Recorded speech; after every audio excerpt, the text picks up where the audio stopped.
செவிவழி கதை கேட்க வந்திருக்கும் அன்பு நேயர்களுக்கு இனிய வணக்கங்கள். எழிலன்பு ஆடியோ நாவல்ஸ் சேனலுக்கு உங்களை அன்புடன் வரவேற்கும் நான் உங்கள் ஆர்ஜே பிரியா மோகன். கதை கேட்போம், காதுகளுக்கு இனிமை சேர்ப்போம். இந்த ஆடியோ நாவல் உங்களுக்கு பிடிச்சிருந்தா லைக் பண்ணுங்க, உங்க கருத்துக்களை கீழே கமெண்ட்ஸ்ல சொல்லுங்க, உங்க நண்பர்களுக்கும் ஷேர் பண்ணுங்க.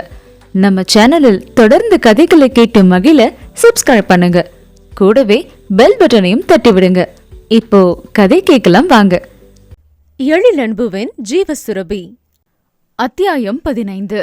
4 நாட்கள் மருத்துவமனையில் இருந்துவிட்டு வீடு வந்து சேர்ந்தான் சத்யபிரியன்.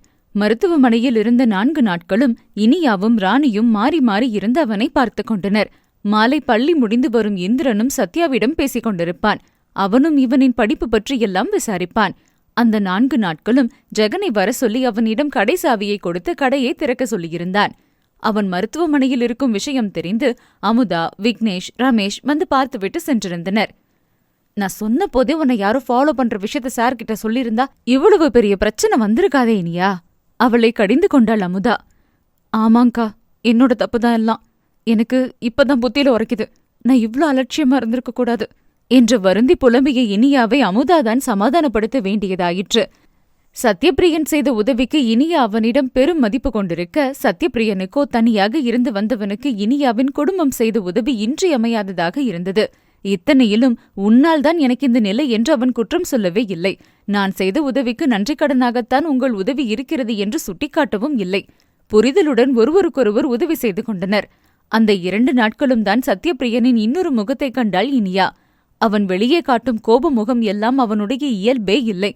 அன்புக்காக ஏங்கி தனிமையில் வாழும் ஒரு வளர்ந்த குழந்தையின் மனநிலையைதான் அவனிடம் கண்டாள். சின்ன பரிவான செய்கையில் கூட அவனின் மனம் சட்டென்று நெகிழ்ந்து போவதை பல நேரம் கூடவே இருந்து கண்டிருக்கிறாள். அதிலும் ராணியிடம் அம்மா என்றழைத்து அவன் பேசும்போது அவன் குரல் உருகி குழையும். அவர் கேட்டால் எதுவும் மறுக்காமல் பதில் சொன்னான், அபிநயாவின் இறப்பின் காரணத்தை தவிர. அவன் ஒரு முறை மறுத்ததுமே ராணி மீண்டும் அதை பற்றி கேட்டு அவனின் மனவேதனையை கிளறவில்லை என்பதே அவரிடம் அவனை தொடர்ந்து இயல்பாக பேச வைக்க காரணமாக அமைந்து போனது. ஆனால் இனியாவிடம் அதே ஒதுக்கத்தை கடைபிடித்தான். சிறு சிறு பேச்சுகளுடன் அவர்களுக்குள்ளான உரையாடல் முடிந்து போகும். இந்திரனிடம் பேசிய அளவிற்கு கூட அவளிடம் பேச்சு வைத்துக் கொள்ள மாட்டான். என்ன இருந்தாலும் தான் அவனிடம் வேலை பார்ப்பவள்தானே, அதனால் கூட அப்படி இருக்கலாம் என்று இனியா சில நேரம் நினைத்துக் கொள்வாள். ஆனால் அவனின் விலகலுக்கான இன்னொரு காரணம் இருந்ததை அவள் அறிய மாட்டாள். அவனிடம் இனியா எந்த விகல்பமும் இல்லாமல் பழகுவதால் மட்டுமே சில வார்த்தைகளேனும் அவனால் அவளுடன் இயல்பாக உரையாட முடிந்தது. இல்லையென்றால் அவளை அருகில் கூட விட்டிருக்க மாட்டான். அவள் கையிலும் அடிபட்டிருப்பதுடன் இப்பொழுதுதான் பெரிய இக்கட்டிலிருந்து மீண்டு வந்திருக்கிறாள் என்பதால் அவளை கடைக்கு வேலைக்கு செல்ல சொல்லவில்லை. 4 நாட்களுக்குப் பிறகு வீட்டிற்கு வந்ததும் ஒருவித வெறுமையை அவன் மனம் உணர்ந்தது. உடல்நிலை முடியாத நேரத்தில் அக்கறை காட்டி அருகிலிருந்து பார்த்து கொள்ளும் மனிதர்கள் கிடைப்பது எல்லாம் அவனுக்கு வரம்தான். அந்த வரத்தை அவன் அபிநயாவிடம்தான் பெற்றான். இப்போது இனியாவின் குடும்பத்தாரிடம் அதே அக்கறையை பெற்றிருந்தான். அதுவும் இப்போது முடிவுக்கு வந்தது. இனி அவ்வீட்டில் அவனும் அரூபமாய் போன மனைவியும் மட்டுமே. நினைக்கும் போதே பெரும் மூச்சு எழுந்தது அவனுக்கு. தொடையில் காயம் என்பதால் காலை ஊன்றி இன்னும் அவனால் நடக்க முடியவில்லை. சக்கர நாற்காலிதான் பயன்படுத்திக் கொண்டிருந்தான். மருத்துவமனையில் இருந்தவரை அங்கிருந்த மருத்துவ ஊழியர்களை வைத்து சமாளித்துக் கொண்டான். வீட்டில் அவன் தனிமையில் சமாளிக்க வேண்டும். என்ன செய்யப் போகிறோம் என்ற மலைப்பு அவனுக்குள் இருக்கவே செய்தது.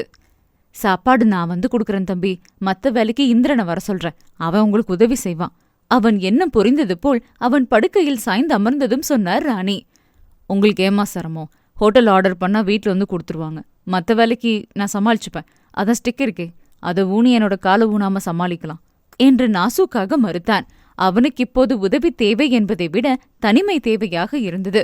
மருத்துவமனையில் இருந்தவரை தன்னை விட்டு தள்ளி நின்றிருந்த அபிநயாவை பார்த்தானே தவிர அவளிடம் அவனால் பேச முடியவில்லை. இனியாவோ ராணியோ அருகிலேயே இருந்ததால் மனைவியிடம் பேச முடியாமல் தடுமாறி போவான். பேசினால் மற்றவர்கள் பார்வையில் தனியாக பேசும் பைத்தியக்காரனாகவே தெரிவான் என்பதால் தன்னை கஷ்டப்பட்டு அடக்கிக் கொண்டான். இரவில் அனைவரும் உறங்கிய பின் பேசலாம் என்று நினைத்தால் அவன் எடுத்துக்கொண்ட மருந்து மாத்திரைகள் முதல் ஆளாக அவனை தூங்க வைத்துவிடும். பின் எங்கிருந்து பேசுவது? இப்போது வீட்டில் வைத்து அவளிடம் மனம் விட்டு உரையாட நினைத்தான். அவர்களின் வருகை தங்கள் தனிமைக்கு இடையூறாக இருக்குமோ என்று தோன்றியது. அதோடு எத்தனை நாட்கள்தான் அவர்களையே சார்ந்திருக்க முடியும்? எப்போதிருந்தாலும் இந்த தனிமைதான் தனக்கு நிரந்தரம், அதை ஏற்றுக்கொள்வதுதான் தனக்கு நல்லது என்று எப்போதும் போல் தன் வட்டத்தை சுருக்கிக் கொள்ள நினைத்தான். ஆனால் அவனை அப்படியே விட்டுவிட இப்போது இனியாவின் குடும்பம் தயாராக இல்லை என்பது அவர்களின் பேச்சும் செயலும் காட்டி கொடுத்தது. என்ன தம்பி சிரமம்? எங்களுக்கு சமைக்கிற சாப்பாட்டுல கூட உங்களுக்கு ஒரு கைப்பிடி போட போறேன். உடம்பு சரியில்லாத நேரத்துல வெளி சாப்பாடு நல்லதில்ல தம்பி. இந்திரனும் ஸ்கூலு போயிட்டு மத்த நேரம் தான் வரப்போறான். உங்களுக்கு தொந்தரவு இல்லாம உங்களை பாத்துக்கிறோம் என்று ராணி சொல்ல, சச்ச, தொந்தரவா நினைக்கலங்கம்மா, வேகமாக மறுத்தான். உங்களால சமாளிக்க முடியாது சத்யா, அவங்க உதவியை ஏத்துக்கோங்க. உங்க கால் சரியாகிற வரைக்கும் தானே. அவன் அருகிலேயே நின்றிருந்த அபிநயா அவன் காதில் ஊதினாள். அவளுக்கு பதில் சொல்ல முடியாமல், சரிங்கம்மா, நான் ஹோட்டல்ல சாப்பாடு வாங்கல. அவரின் உதவிக்கு சம்மதம் தெரிவித்தான். சந்தோஷம் தம்பி, நான் போய் நைட்டுக்கு சமைச்சு கொடுத்து விடுறேன் என்ற ராணி அங்கிருந்து கிளம்ப, உன் கைவலி இப்ப எப்படி இருக்கு? அதுவரை அமைதியாய் இருந்த இனியாவிடம் விசாரித்தான். பரவாயில்ல சார் என்றாள். அப்போ உன்னால நாளையிலிருந்து கடைக்கு வேலைக்கு போக முடியுமா என்று கேட்டான். போறேன் சார், ஏற்கனவே 4 நாள் லீவ் போட்டுட்டேன். அமுதா அக்காவும் எப்போ வேலைக்கு வருவான்னு ஃபோன் பண்ணி கேட்டாங்க. அவங்களுக்கு கல்யாண வேலை இருக்கான், நான் வேலைக்கு போனாதான் அவங்களால உங்ககிட்ட லீவ் கேட்க முடியும்னு சொல்லிட்டு இருந்தாங்க என்றாள். ஆமா, ஜெகனும் சொன்னார், நீ நாளைக்கு வேலைக்கு கிளம்பு, நான் கால் கொஞ்சம் சரியானதும் வரேன், அதுவரை நீங்க எல்லாரும் தான் கடையை பார்த்துக்கணும் என்றான்.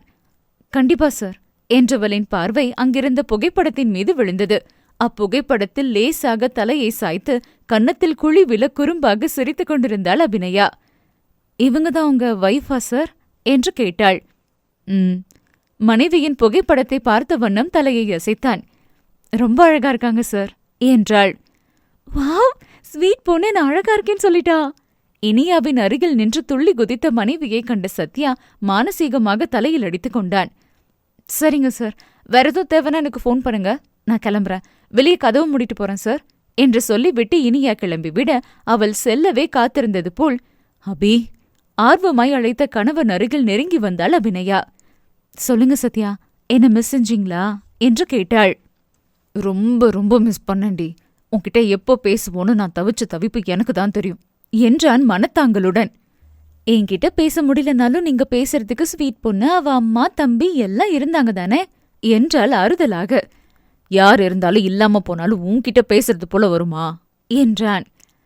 நான் உங்களுக்கு நிரந்தரம் இல்ல சத்யா, அவள் நிதர்சனத்தை எடுத்து சொல்ல, அத பத்தி பேசாத. கோபம் கொண்டவன், இல்ல சத்யா, நான் என்ன சொல்ல வரேனா அவள் ஆரம்பிக்க, என் மனம் எந்த நிதர்சனத்தையும் ஏத்துக்க இப்ப தயாரா இல்ல அபி.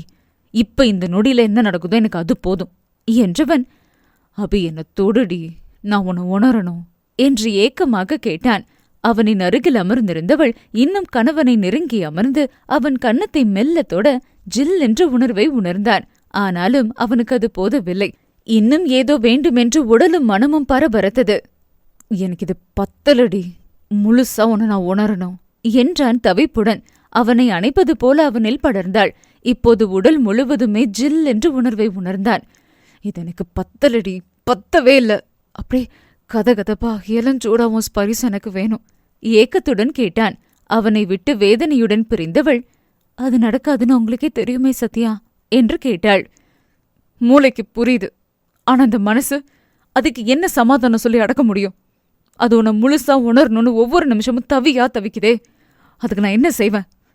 என்னால முடியலடி, உன்னை இப்படி உடல் இல்லாத ஒரு அரூபமா பார்க்க என்னால முடியவே இல்லை. ஏண்டி இப்படி ஆன? ஏன் என்னை விட்டு போன? அவளை ஆவேசமாக குலுக்கும் வேகம் வந்தது. மனைவியின் உருவத்தை தொட்டான். ஜில் என்று உணர்வு அவனை தாக்கியதை தவிர அவனால் வேறு எதையும் உணர முடியவில்லை. அவன் மனதோடு கண்களும் கலங்கின. அழாதீங்க சத்யா, நான் திரும்ப வர முடியாத இடத்துக்கு போறதுதான் என்னோட விதி.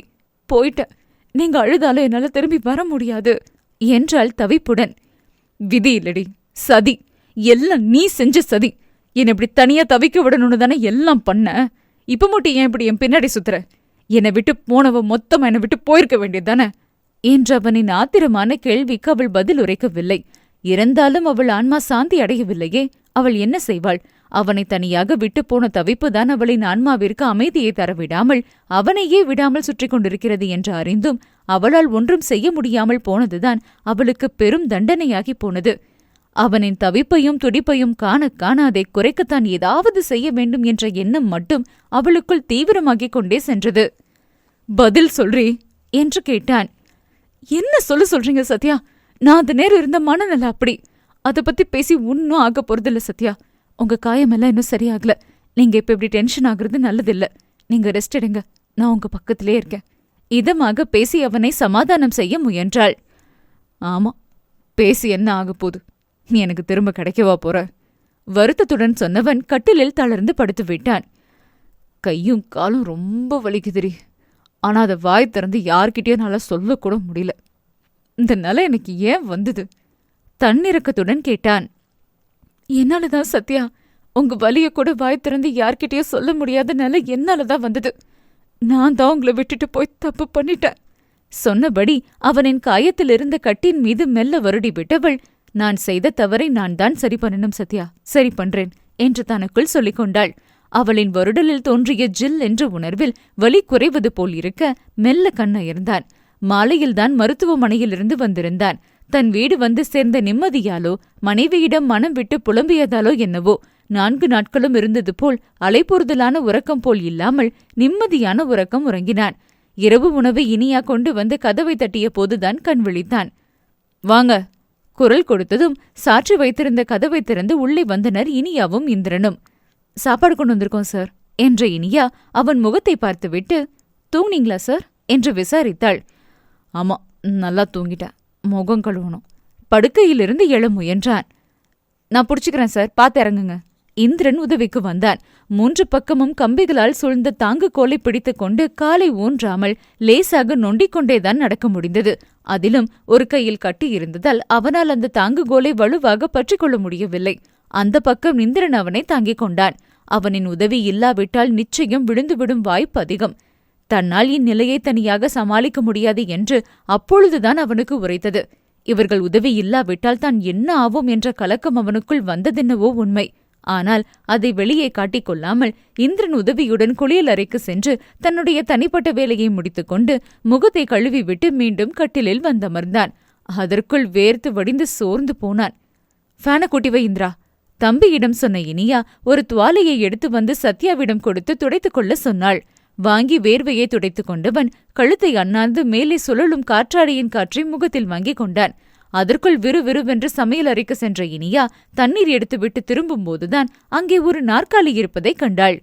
இது ஏன் இங்கே இருக்கிறது என்ற கேள்வி ஒரு நொடி மனதிற்குள் மின்னி மறைந்தாலும் அதை புறம் தள்ளிவிட்டு விரைந்து சென்று, தண்ணி குடிங்க சார், அவனிடம் கொடுத்தாள். தண்ணீரை வாங்கி அருந்திய பின்புதான் சத்யாவால் இலகுவாக மூச்சே விட முடிந்தது. வலிக்குதா சத்யா? துடித்து போய் அவனின் அருகில் இருந்த அபிநயா கேட்க அதே கேள்வியை இனியாவும் கேட்டாள். இப்போ வலி இல்ல. இருவருக்கும் பொதுவாய் சொன்னவன் முகத்திலோ வலியின் சாயல் அப்பட்டமாக தெரிந்தது. போய் சொல்றீங்க சத்யா, எனக்கு தெரியும். அபிநயா சொல்லிவிட இனியாவால் அதை சொல்ல முடியவில்லை. மீண்டும் சமையலறைக்கு சென்று ஒரு தட்டும் ஸ்பூனும் எடுத்து வந்து தட்டில் வீட்டிலிருந்து கொண்டு வந்த உணவை வைத்து அவனிடம் நீட்டினாள். சாப்பிட்டு மாத்திரை போடுங்க சார், சரியாயிடும் என்றாள் இனியா. அவன் உண்டு முடித்ததும் மாத்திரையை எடுத்து போட வைத்து தண்ணீரை குடிக்க வைத்தாள். நைட்டு வேணும்னா இந்திரனை உங்க கூட துணைக்கு இருக்க சொல்லட்டுமா சார்? தயக்கத்துடன் இனியா கேட்க, இல்ல நான் சமாளிச்சுப்பேன். உடனே மறுத்துவிட்டான் சத்யா. இனியாவாலும் அதற்கு மேல் அழுத்தி சொல்ல முடியவில்லை. நாங்க வெளியே கதவை மூடி சாவி எடுத்துட்டு போகட்டுமா சார்? காலையில சீக்கிரம் வந்து உங்களுக்கு உதவி செய்ய தேவைப்படும் என்று கேட்டதும் தன்னாலும் எழுந்து சென்று கதவை திறக்க முடியாது என்பதால் சரி என்று சம்மதித்தான். நள்ளிரவில் எழுந்தால் குடிப்பதற்கு எல்லாம் அவன் கை கெட்டும் தூரம் எடுத்து வைத்துவிட்டு வீட்டை பூட்டி சாவியை எடுத்துக்கொண்டு இனியாவும் இந்திரனும் கிளம்பினர். இந்திரன் இங்க இருக்க சொல்லிருக்கலாம்ல சத்யா, தனியா நைட் எப்படி சமாளிப்பீங்க? அபிநயா குறையாய் கேட்க, அவங்களுக்கு எவ்வளவுதான் தொந்தரவு கொடுக்க முடியும், அதோட எனக்கு உன் கூட தனியா இருக்கணும் என்று அப்பேச்சை முடித்து விட்டான். பாத்ரூம் போயிட்டு வந்த கொஞ்ச நேரத்துல சார் வேர்த்து விறுவிறுத்து போயிட்டாருமா. இந்திரன் இருக்க சொல்லலான்னு கேட்டதுக்கு மறுத்துட்டாரு. நைட் ஒரு வேளை பாத்ரூம் போக வேண்டியது வந்தா தனியா எப்படி சமாளிப்பாரோ தெரியல. அன்னையிடம் வந்து புலம்பி தள்ளி விட்டாள் இனியா. அந்த தம்பி தனியாவே இருந்த புள்ள இப்ப திடீர்னு இன்னொரு ஆள் உதவியை கேட்க கூச்சமா இருக்கோ என்னவோ. விட்ரி, காலையில சீக்கிரம் போய் பாத்துக்கலாம். ராணிதான் சமாதானம் சொல்லி அவளை உறங்க வைத்தார். நன்கு ஆழ்ந்த உறக்கத்தில் இருந்தாள் இனியா. அப்பொழுது திடீரென அவளின் ஆசையை நெருடியது மல்லிகையின் மனம். எப்பொழுதும் சத்யபிரியனை சுற்றி மட்டுமே இருக்கும் அதே மல்லிகையின் மனம்.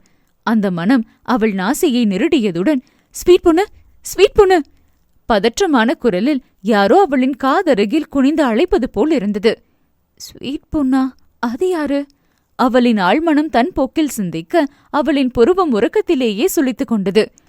இனியா, இனியா, சத்யாவுக்கு ஆபத்து, உன் ஹெல்ப் வேணும், எழுந்துக்கோ, எழுந்துக்கோ. இப்பொழுது அக்குரல் அவசர கதியில் அவளை துரிதப்படுத்த அது சொன்ன செய்தி அவளின் மூளையை சென்று தாக்க பட்டென்று கண்களை திறந்து கொண்டாள். யாரு யாரு இப்ப என்னை எழுப்பினது என்று புரியாமல் அவள் விடிவிளக்கின் ஒளியில் சுற்றும் முற்றும் பார்க்க அவளை சுற்றி மல்லிகையின் மனம்தான் இருந்ததை தவிர வேறு யாரும் இருப்பது போல் தெரியவில்லை. சத்யாவுக்கு ஆபத்து, சத்யாவுக்கு ஆபத்து. குரல் மட்டும் அவளின் காதுகளில் எதிரொலித்துக் கொண்டே இருந்தது. அதற்கு மேல் சற்றும் தாமதிக்காமல் படபடவென்று எழுந்து சத்யாவின் வீட்டு சாவியை எடுத்துக்கொண்டு கதவை திறந்து வெளியேறினாள்.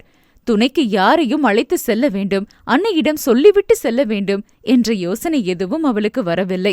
சத்யாவிற்கு ஆபத்து என்பதை அவளை உந்தித்தள்ள வேகமாக விரைந்து எதிர் வீட்டு கதவை திறந்து உள்ளே சென்று பார்க்க பாதி உடம்பு குளியலறைக்குள்ளும் பாதி உடம்பு வெளியேவுமாக விழுந்து கிடந்தான் சத்யபிரியன். அத்தியாயம் 16. ஐயோ சார்! பதறியபடி சத்யாவின் அருகில் ஓடினாள் இனியா. விழுந்து கிடந்த சத்யபிரியன் எழ முடியாமல் திணறிக் கொண்டிருந்தான். குனிந்தவனை தோளோடு பிடித்து தூக்கி அமர வைக்கும் போதே அவன் உடலில் சூட்டை உணர்ந்தாள். காய்ச்சல் வந்து விட்டதோ நினைத்துக்கொண்டே அவன் கையை எடுத்து தன் தோளை சுற்றி போட்டபடி அவனை தூக்கி நிற்க வைத்தாள். பாத்து எந்திரிங்க சார், காலை ஊனிடாதீங்க என்றாள். காயம் இருந்த காலை ஊன்றாமல் சுவரை ஒரு கையால் பிடித்து நின்ற சத்யாவின் முகத்தில் வலியின் சாயல். நீ எப்படி இந்த நேரம் வந்த இங்க என்றான் வலியுடன். அதெல்லாம் அப்புறம் சொல்றேன் சார், இப்ப நீங்க பாத்ரூம் போணுமா என்று கேட்டாள். போயிட்டு வரும்போதுதான் விழுந்துட்டேன், கன்றி போன முகத்துடன் சொன்னான். விழுந்ததுமே எழ முயன்றான். ஆனால் அவனால் முடியவே இல்லை. கால் வலி உயிர் போனது. கையை ஊன்றியும் எழ முடியாமல் திணறிக் கொண்டிருந்த போதுதான் இனியா வந்தாள். அவளின் உதவி ஒரு பக்கம் நிம்மதியாக இருந்ததென்றால் இன்னொரு பக்கம் அவள் முன் இப்படி கிடந்தோமே என்ற அவமானமாக இருந்தது. தாங்குகோல் குளியலறைக்குள் கிடக்க அவனை விட்டு விலகி சென்று எடுத்து வர முடியாமல், அப்படியே மெல்ல வாங்க சார், படுக்கையில விட்டுடுறேன் என்றாள் இனியா. இல்ல, நீ ஸ்டிக் எடுத்துட்டு வா, நான் அதை புடிச்சுக்கிறேன் என்றான். உங்களை விட்டு விலகி நீங்க திரும்ப விழுந்துட்டா கஷ்டம் சார், கட்டில் கொஞ்ச தூரத்துல தான் இருக்கு, போயிடலாம் என்றாள். தன் கை அவள் தோளில் கிடப்பதே அவனுக்கு கூச்சமாக இருந்தது. ஆனால் கையை எடுத்தால் நிச்சயம் விழுந்துவிட வாய்ப்பு அதிகம் என்பதால் தயக்கத்துடன் வைத்திருந்தான். இல்ல, என் வெயிட்டுனால பேலன்ஸ் பண்ண முடியாது. நான் சமாளிப்பேன் சார் என்றவள் இன்னொரு கையை அவன் இடையை சுற்றி போட்டாள். என்ன பண்ற? அவன் கூச்சத்தில் கூவ, என்ன ஒரு நர்ஸா நினைச்சுக்கோங்க சார். அவன் வாயை அடைத்தவளிடம் எந்த கூச்சமும் தெரியவில்லை. உதவி செய்யும் மனப்பாங்கில் மட்டுமே இருக்கும்போது கூச்சம் எங்கிருந்து வரும்? அவனை தாங்கி மெல்ல அழைத்து கொண்டு வந்து கட்டிலில் அமர வைத்தாள். விடிவிளக்கு மட்டுமே எரிந்து கொண்டிருந்ததால் பெரிய விளக்கை போட்டுவிட்டாள். உடம்பு ரொம்ப சுடுது சார், காய்ச்சல் அடிக்குதுன்னு நினைக்கிறேன் என்றாள். கட்டிலில் நன்றாக சாய்ந்து அமர்ந்தவன், ஆமா, பாத்ரூம் போயிட்டு வந்து மாத்திரை போடலான்னு நினைச்சேன், அதுக்குள்ள. அவள் முகம் பார்க்காமல் முனகினான். மாத்திரை எங்க இருக்கு சார் என்று கேட்டவளிடம் மாத்திரை இருக்கும் இடத்தை காட்டினான். மாத்திரையையும் தண்ணீரையும் எடுத்து வந்து கொடுத்தாள். வாங்கி போட்டு தண்ணீரை குடித்தவன் மணி பார்த்தான். அதிகாலை 3 மணி ஆகியிருந்தது. நீ எப்படி இந்த நேரம் வந்த என்று கேட்டான். எப்படின்னு எனக்கே தெரியல சார், நல்லா உறங்கிட்டு இருந்தப்போ யாரோ என்னை எழுப்பினது போல இருந்தது. உங்களுக்கு ஆபத்து, உதவி செய்யணும்னு யாரோ என் காது கிட்ட சொல்ற மாதிரி இருந்துச்சு. முதல்ல கனவுன்னு நினைச்சேன், ஆனா உங்களுக்கு ஆபத்துன்னு சொன்னதுக்கு அப்புறம் புறந்தள்ள முடியல. வந்து பார்த்தா. நிறுத்தியவளுக்கு இன்னும் அக்குரல் அவளின் காதுகளை கூச்சொரிய வைத்தது. கேட்டதுமே சத்யாவிற்கு புரிந்து போனது அபிநயாவின் வேலை என்று. அவன் நினைத்து கொண்டிருக்கும் போதே இனியாவின் பின்னால் நின்று அபி கையை தூக்கி காட்டிக் கொண்டிருந்தாள். இவ வேற, தனக்குள் முனகிக் கொண்டான். இனியா தன்னை சுற்றும் முற்றும் பார்த்தாள். என்ன பாக்குற? சத்யா கேட்க, அது என்று தயங்கியவள், என் பின்னாடி யாரும் நிக்கிற மாதிரி ஒரு ஃபீல் சார். அதோட மூக்கை இழுத்து சுவாசித்தாள். அதே மல்லிகையின் மனம் அவள் மூக்கை துளைத்து தலையில் சுல் என்று ஏற நெற்றியை அழுந்து பிடித்துக் கொண்டாள். என்னாச்சு என்று புரியாமல் கேட்டான். நீங்க மல்லிகைப்பூ சென்ட் போடுவீங்களா சார்? தயக்கத்துடன் கேட்டாள். இல்லையே, ஏன் கேக்குற? யோசனையுடன் கேட்க, அது நீங்க இருக்கிற இடத்துல எப்பவும் மல்லிகைப்பூ வாசம் இருக்கும் சார், நம்ம கடையில கூட. அது மட்டும் இல்லாம கொஞ்ச நேரத்துக்கு முன்னாடி என்னை யாரும் எழுப்பினது போல இருந்தப்பவும் அதே மல்லிப்பூ வாசம் வந்துச்சு. அது எப்படி எனக்கு புரியல. குழப்பத்துடனும் யோசனையுடனும் கேட்டாள். அவ்வாசம் எங்கிருந்து வருகிறது என்று அவனுக்கு நன்றாகவே தெரிந்தது. அவன் தன் எதிரே நின்றிருந்த மனைவியை பார்த்தான். அவளோ எனக்கு ஒன்னும் தெரியாதுப்பா என்பது போல தோலை அலட்சியமாக குலுக்கி விட்டு கொண்டாள். இப்பொழுது இந்த சூழ்நிலையை தான் சமாளிக்க வேண்டும் என்று நினைத்தவன், அது ரூம் ஸ்ப்ரேவா இருக்கும் என்று சொல்லி சமாளித்தான். அது உங்க ரூம்ல சரி, ஆனா எங்க வீட்ல எப்படி வந்தது? அவள் குழப்பத்துடன் கேட்டுக்கொண்டிருக்கும் போதே சத்யா தனது இடுப்பை அசௌகரியமாக நெளித்தான். என்னாச்சு சார்? அவள் பதறி போய் கேட்க, கீழே விழுந்ததுல எங்கேயோ அடிபட்டுருச்சு போல இருக்கு, வலியா இருக்கு, நான் படுக்கிறேன், நீ வீட்டுக்கு கிளம்பு என்றவன் படுக்கையில் மெல்ல சாய்ந்து படுத்துக்கொண்டான். நான் போய் இந்திரனை வர சொல்றேன் சார். வேண்டான்னு சொல்லாதீங்க, திரும்ப கீழே விழுந்தா உங்களுக்கு தான் கஷ்டம். இந்திரன் வந்து இங்க ஒரு ஓரத்துல படுத்துக்குவான் என்று சொல்லிவிட்டு கிளம்பினாள் இனியா. அவள் செல்லவே காத்திருந்தது போல வேகமாக கணவரை நெருங்கிய அபிநயா, எங்க அடிபட்டுச்சு சத்யா? ரொம்ப வலிக்குதா? பதற்றத்துடன் விசாரித்தாள். அவன் அமைதியாக இருக்க, பதில் சொல்லுங்க சத்யா என்றாள். அதெல்லாம் இருக்கட்டும், நீ எதுக்கு இப்ப போய் அவளை கூட்டிட்டு வந்த? சற்று கோபத்துடன் கேட்டான். நீங்க விழுந்து ரொம்ப நேரமா எழுந்துக்கவே இல்ல சத்யா. எனக்கு தூக்கி விடுறதுக்கு சக்தி இருந்தா நான் தூக்கி விட்டுருப்பேன். ஆனா என்னால உங்களை தொட்டு உணர முடிஞ்சதே தவிர தூக்க முடியலையே. நான் என்ன செய்வேன்? அதனால்தான் ஸ்வீட் பண்ண கூட்டிட்டு வந்தேன். அவளுக்கு இப்பவே சந்தேகம் வந்துருச்சு போல இருக்கு. உன்னை பத்தி தெரிஞ்சா என்ன நினைப்பா என்று கடிந்து கொண்டான். வேற என்ன, பேயின்னு நினைப்பா. அபிநயா இலகுவாக சொல்ல, அபி என்று அதட்டியவன், அப்படி சொல்லாதடி, கஷ்டமா இருக்கு என்று கலங்கினான். உடல் இல்லாம ஆன்மாவா சுத்தினா பேயின்னு தான் சொல்வாங்க சத்யா, இதுக்கெல்லாம் கலங்காதீங்க என்றாள் சமாதானமாக. நீ பேய் இல்லடி, என்னோட அபி, என் பொண்டாட்டி அவன் தவிப்புடன் சொல்ல, உங்களுக்கு மட்டும்தான் அபியும் பொண்டாட்டியும், ஆனா மத்தவங்களுக்கு பேய் தான் சத்யா நிதர்சனத்தை சொன்னாள். திரும்ப திரும்ப அந்த வார்த்தையை சொல்லாதடி, என்னால தாங்க முடியல என்றவன் குரல் கரகரத்து போனது. சரி, அதை விடுங்க, முதுகுல அடிபட்டுதா? அவனை மென்மையாக தடவி விட்டுக்கொண்டே கேட்டாள். ஆமாண்டி, நச்சுன்னு முதுகுல ஒரு அடி போட்டுருச்சு. இனியா கிட்டனால அதை காட்டிக்க முடியல, வலிக்குதுடி. வலி பொறுக்காமல் முனகிக் கொண்டான். கலங்கி போனாள் அபிநயா. காயத்துடன் தனியாக சமாளிக்க முடியாமல் கீழே விழுந்தவனை தூக்கிவிடக்கூட முடியாமல் அவன் கூடவே இருந்து பார்த்து கொள்ள ஒருவர் கூட இல்லை என்பது அவளின் வேதனையை கூட்டியது. எத்தனை நாள் அவன் இப்படி தனியாக சமாளிக்க முடியும்? எத்தனை நாள் அடுத்தவர் ஓடி வந்து உதவி செய்ய முடியும் என்ற கேள்வி பூதாகரமாக எழுந்து மிரட்டியது. இத்தனை நாளும் இறந்த பின்பும் அவனுடன் ஆன்மாவாக சுற்றி கொண்டிருந்தது ஏனோ தானே அவனுக்கு துணையாக இருந்த உணர்வை அவளுக்கு கொடுத்திருந்தது. ஆனால் இப்பொழுது தான் கூடவே இருந்தும் தன்னால் அவனுக்கு எதுவுமே உதவி செய்ய முடியாது என்ற நிதர்சனம் அவளை அறைந்தது. இதேபோல் தனியாகவே வயதாகும் வரை அவனால் இருக்க முடியுமா என்ன என்ற கேள்வி தோன்றியது. அவனுக்கென்று ஒரு வாழ்க்கை வேண்டாமா? அவனுக்கென்று ஒரு துணை வேண்டாமா? அவனுக்கு ஒரு வலி என்றால் சொல்லி அழ ஒரு ஆள் வேண்டாமா என்ற எண்ணம் அவளை பிடித்து ஆட்டி படைத்தது. அவனுடன் அவளால் பேச முடியும், தொடு உணர்வை கொடுக்க முடியுமே தவிர வேறென்ன செய்துவிட முடியும்? ஒருவேளை உணவு கூட அவனே சமைத்து உண்டால்தான் உண்டு. தான் இப்படி ஆன்மாவாக மட்டும் அவனுடன் சுற்றி கொண்டிருந்தால் அவனுக்கென்று ஒரு வாழ்க்கையை நினைத்து கூட பார்க்க மாட்டான். காலம் முழுவதும் தனியாகவே வாழ்ந்து விடுவான். அதுதான் நடக்க வேண்டும் என்று நான் ஆசைப்பட்டேனா? இல்லை, என்னோட ஆசை அது இல்லை.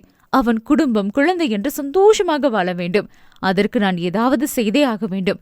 அவனுக்கு முதலில் ஒரு துணை வேண்டும் என்ற எண்ணம் அந்நேரம் அவளுள் வலுப்பெற்றது. அவள் அந்த சிந்தனையில் இருந்தபோது மீண்டும் கதவை திறந்து இனியா முன்னால் வர அவளின் பின்னால் தம்பியும் அன்னையும் வந்தனர். இனியாவை பார்க்கும்போதே அபிநயாவிற்குள் அந்த எண்ணம் மீண்டும் தோன்றியது. சத்யாவிற்கு ஒரு துணை வேண்டும். ஏற்கனவே அவளுள் துளிர் விட்டிருந்த எண்ணம்தான் இப்பொழுது இன்னும் வலு பெற்றுக் கொண்டிருந்தது. என்ன தம்பி, கீழே விழுந்துட்டீங்களா? இனியா சொன்னா என்றபடி வந்த ராணியின் கையில் ஒரு பிளாஸ்க் இருந்தது. ஆமாங்கம்மா. தயக்கத்துடன் முணுமுணுத்தவன், இந்த நேரத்துல ஏன் அவங்களை எழுப்பி டிஸ்டர்ப் பண்ண என்று இனியாவை கடிந்து கொண்டான். அவ என்கிட்ட சொல்லவே இல்ல தம்பி. இந்திரன் கிட்ட கொடுத்து விடுறதுக்காக பால் காய்ச்சிட்டு இருந்தா. என்ன இந்த நேரம் உருட்டுறாளுன்னு எழுந்து வந்து கேட்டப்பதான் சொன்னா. இதுல சூடா பால் இருக்கு தம்பி, குடிச்சிட்டு படுங்க, இந்திரன் நீங்க தூங்கட்டும் என்றவர் மகளிடம் திரும்பி, ஒரு டம்ளர் எடுத்துட்டு வாடி என்றார். இனியா ஒரு டம்ளரை எடுத்து வந்து கொடுக்க பாலை டம்ளரில் ஊற்றி கொடுத்தவர், இன்னும் காய்ச்சல் இருக்கா தம்பி? எப்படி காய்ச்சல் வந்துச்சு கேட்டபடி அவனை நெற்றியை தொட்டு பார்த்தார். அவரின் தொடுகையில் ஒரு தாயின் பரிவை உணர்ந்தான் சத்யா. இப்பொழுது மிதமான சூடு இருந்தது. அது வந்துங்கம்மா என்று தயங்கினான். அவன் பார்வை இனியாவை சங்கடத்துடன் தொட்டு மீண்டது. அதை உணர்ந்தவள், நான் ரூம்க்கு வெளியே இந்திரன் படுக்க அந்த போர்வையை விரிக்கிறேன் சொல்லிவிட்டு வீட்டிலிருந்து எடுத்து வந்த போர்வையை இந்திரன் கையில் எடுக்க அதை வாங்கிக் கொண்டு வெளியே சென்றாள். அவளின் அந்த புரிதல் அவன் மனதிற்கு இதமாக இருக்க தயக்கத்துடன் ராணியிடம் காரணத்தை சொன்னான். திடீர்னு வயிறு சரியில்லம்மா, நைட்டு 2-3 தடவை பாத்ரூம் போயிட்டேன். திரும்ப போயிட்டு வரும்போதுதான் காலில் வலு இல்லாம விழுந்துட்டேன். சங்கடமும் தவிப்புமாக சொல்லி முடித்தான். ஒரு அன்னை ஸ்தானத்தில் ராணி காட்டிய பரிவும் பாசமும் அவரிடம் அவனால் அதை தயக்கம் இருந்தாலும் சொல்ல முடிந்தது. ஓ, நிறைய வலி மாத்திரெல்லாம் சாப்பிட்றதால சூட்டை கிளப்பி விட்டுருச்சோ என்னவோ. காலையில காரம் இல்லாம சாப்பாடு செஞ்சு தரேன் தம்பி என்றார். தேங்க்ஸ்மா என்றான் நெகிழ்வுடன்.